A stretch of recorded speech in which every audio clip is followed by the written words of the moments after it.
The dining room has gone through great transformation. What started out as a traditional 70s design has been remodeled to a modern dining room.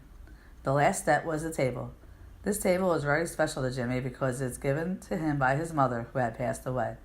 It was very hard for him to change his mind about redoing the table, and for him to have the confidence that I would turn it into something beautiful. When doing a design, the client's opinion and feelings need to go into consideration. The first thing I was stain the old polyurethane, so when I applied the new stain, it would stick to the table. I will reapply the polyurethane at the end of the process. In order to make the table more modern, I had to start by changing the brown stain and stain it black. The first step in applying stain is to have gloves to protect your skin. Stain is very thin, so you'll need to be careful so you don't get it all over yourself. To apply the stain, you need to put on a good amount of it on the brush and apply it to the surface. Once it is all applied, it will work itself into the wood. Remove the excess stain with a rag. Depending on how dark you want the surface will depend on how much you will remove. The more you wipe off, the more natural grains of the woods will show and bring out the wood grain. Once the stain is dried, I removed the old tiles from the table and removed the glue.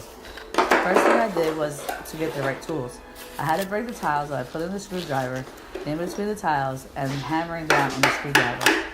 Once I had a couple tiles broken, I was able to use a screwdriver to pop off the rest of the tiles.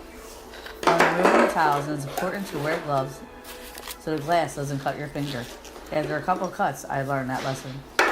Once all the tiles were removed, I was ready to rebuild and update the table. I selected a gray hexagon tile. When I was at the corner of the table, I had to cut tiles to fit the table by using a tile cutter. I decided to use black grout on the table. This really popped the tiles. You can see the difference with the side-by-side picture of the old tiles and the new tiles.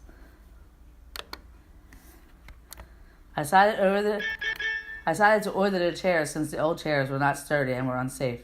The table came out so nice and really gave the table a modern look. The last item on the list is the floors, and the dining room will be complete.